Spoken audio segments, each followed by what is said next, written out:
Bit, গাজর, কাঁচা লঙ্কাকে আমি এইভাবে কুচিয়ে নিয়েছি সব। একটুখানি তেল দিয়েছি, তার মধ্যে একটু কালো জিরে ফোড়ন দিয়ে দিলাম, দিয়ে তার মধ্যে আমি এই যে এই বিট গাজর সবগুলো ঢেলে দেবো। লবণ, হলুদ, 5-6 মিনিট এরকম নাড়াচাড়া করলেই হয়ে যায়।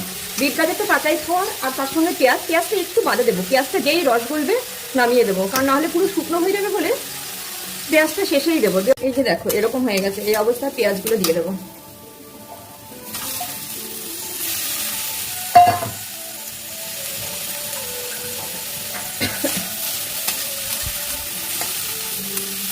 এবার একটু গ্যাস কমিয়ে ঢাকা দিয়ে দেবো, পেঁয়াজের রসটা তাড়াতাড়ি গলে যাবে। এই যে দেখো এটা ভাজা হয়ে গেছে, মাঝখানে ফাঁকা করে একটুখানি তেল দিয়ে নিয়েছি, 1 ফোঁটা দিয়ে এই যে ডিমের গন্ধেই সবাই খাবে। ডিমটাকে এবার একটু ঝুরি ভাজা মতন করে মিশিয়ে দেবো, নাড়তে নাড়তেই হয়ে যাবে। এই যে এইবার গ্যাস অফ করে দেবো, গ্যাস অফ করে মিশিয়ে নেব।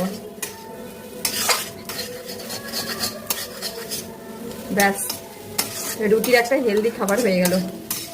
সকালে রুটি, আটার রুটি, আর এই ভাজিটা হলে খাওয়া হয়ে যাবে।